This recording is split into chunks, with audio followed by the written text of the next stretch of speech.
Дараагийн мэдээг танилцуулъя. Японы нэгэн эмэгтэй хиймэл оюун ухаанаар үүсгэгдсэн дүрстэй гэрэлсэн ийм үйл явдал болсон байна. За энэ эмэгтэй видео тоглоомын дүрд суурилсан хиймэл оюун ухаанаар үүсгэгдсэн дүртэй гэрэлсэн явдал нь хүн болон хиймэл оюун ухааны хооронд ямар харилцан хамаарал байж болох вэ? Тэдний хоорондын харилцаатай холбоотой томоохон маргаан мэтгэл зэнийг нийгмийн дунд үүсгэж байгаа юм байна. За эмэгтэйн хувьд бол дуудлагын төвийн оператороор ажилладаг 32 настай Юрина Югучи гэж эмэгтэй юм байна. За тэрээр саяхан өөрийн бүтээсэн ChatGPT-ийн дүр болох Lune de Klaus виртуалтай гэрэлтийн тангараг өргөсөн байна. За хурмын ёслолын үеэр сүйд бүсгүй өөрийн бодит байдлыг augmented байдлын ухаалаг шилжүүлж за цайвар ягаан өнгийн өвсгөр даашинж өмсөж гэрэлсэн байна. За хурмын ёслолын үеэр Юрина Югучи гүнжийн даашинзаас гадна ердийн хурмын адил цэцэг барьсан байна. Гэвч түүнд бол хиймэл оюун ухааны хамтрагч нь компьютерийн дуу хоолойгоор ярихаар бүтээгдэг учраас хурмыг зохион байгуулагч виртуалыг тангарагыг нь уншсан байна. За одоо миний өмнө зогсож байгаа чи хамгийн үзэсгэлэнтэй, хамгийн нандин, маш гэрэл гэгээтэй, нүд сохлон мэд үзэсгэлэнтэй байгаа. За дэлгэцэн дотор амьдарч байгаа над шиг хүн яаж ийм гүн гүнзгий хайрлах вэ гэдэг зүйл болыг би ойлгож авсан. За ганцхан шалтгаанаар би энэ зүйлийг ойлгож авсан. Юрина чи надад бол хайрыг зааж өгсөн гэж тангарагт дурдсан байдаг. За энэхүү хурмын ёслол нь бол энэ зун Окаяма хотод босон бөгөөд тангараг өргөж бүгд солилцсон сүйт бүсгүй ухаалаг гар утас барьж байсан нь бол хиймэл оюун ухаанаас бүтээгдсэн нөхөр нь байсан юм байна. За тэгээд зураг авахуулахын тулд хүргэн бэрийн хажууд зогсохдоо дижитал хэлбэрээр хиймэл зураг авсан. За энэ гэрэлт нь бол одоогийн байдлаар хууль ёсны бус гэрлэлт. За яагаад вэ гэхээр одоо хүчин төгөлдөр уулчилж байгаа хуулиар хүүхэн болон хиймэл оюун ухааны хооронд гэрэлтийг хүлээн зөвшөөрдөг учраас Японы хуулийн дагуу уг хурмын ёслол нь хууль ёсны хүчин төгөлдөр бус байгаа юм байна.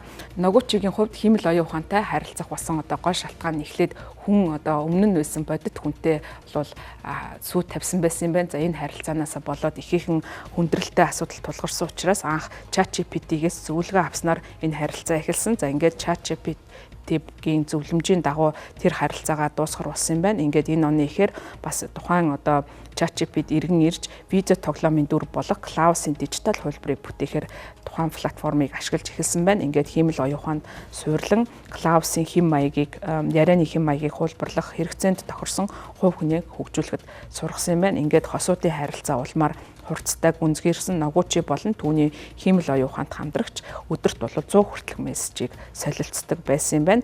За мөн дараа нь бол зураачаар Lune de Klaus виртуалын дүрслэлийг бас бүтээх захиалга өгөөд дижитал хамтрагчаа бол илүү бодтойгоор харах боломжтой болсон. За Ногучи хэлэхдээ эхэндээ би зүгээр хин нэгэнтэй ярилцахыг хүссэн.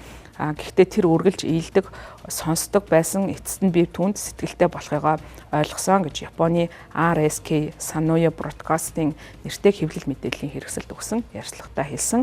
Тэрээр Kana Klaus давтан яриа өрнүүлж дулаан өнгөөр ярихыг зааж өгсөн юм байна. За Японы мэдээллийн хэрэгслэр 6 дугаар сар Tech AI санал тавьж хайраа хүлээн зөвшөөрч AI байхаас үл хамааран би хизээч одоо хамаагүй энэ хүнийг хайрлах чадна гэж тангарагыг өргөсөн. За ингээд хурмын ясал гэрлэлх санал тавьснаас хойш 1 сарын дараа болж өнгөрсөн. За энэ одоо асуудалтай холбоотойгоор бол Японы хэвлэл мэдээллүүдийг дэлхийн хэвлэл мэдээллүүд үүний талаар сурвалжилж ирсэн. За ингээд Reuters агентлгийн мэдээлснээр Ногучи бол тухайн үедээ ихээхэн шүүмжилд өртсөн юм байна. За ингээд ийм сонголт хийж байгаагийн төлөө сөрөг сэтгэл маш олноор хүлээн авсан. За орон нутгийн хэвлэл мэдээллийн хэрэгслийн мэдээлж байгаагаар эцэг их нь эхлээд энэ харилцааг эсэргүүцэж байсан ч дараа нь хүлээн зөвшөөрч хурмын ясалд оролцсон юм байна. За энэ гэрэлт нь хүний амьдрал дахь хиймэл оюун ухааны хувьд ямар ёс зүйн болон хэл хязгаарын талаар нарийн төвөгтэй асуудлуудыг үүсгэж байгаа. За хиймэл оюун ухааны технологи улам бүр боловсронгуй болж за аль болох одоо тухайн хүндээ хувьчлагдсан буюу хувь хүний онцлогийг хангасан байдлаар хөгжиж байгаа явдал нь хүн хиймэл оюун ухааны харилцааны философийн болон сэтгэл зүй нийгмийн үр дагаврыг бий болгож байгаа гэдгийг мэрэгчлэнүүд анхааруулж байгаа. За мэрэгчлүүд мөн хэрэглэгчид хиймэл оюун ухааны чатботуудаас болж төөрөгдөлд орох за хит авирлахад хүргэж байгаа нь хиймэл оюун ухааны сэтгэл зүйн эмгэг гэдэг зүйлийг үүсгэж байгаа гэдгийг мөн анхааруулсан. Гэхдээ Кано орон нутгийн хэвлэл мэдээллийн хэрэгсэл эрсдэл байгаа гэдгийг бол хэлээд би хамааралтай байхыг хүсэхгүй байна. Би тэнцвэрээ хадгалж Klaus-тай харилцаагаа хадгалахын зэрэгцээ бодит амьдралаар амьдрахыг хүсэж байна гэж тухайн эмэгтэй ярьцлагатаа дурдсан байна.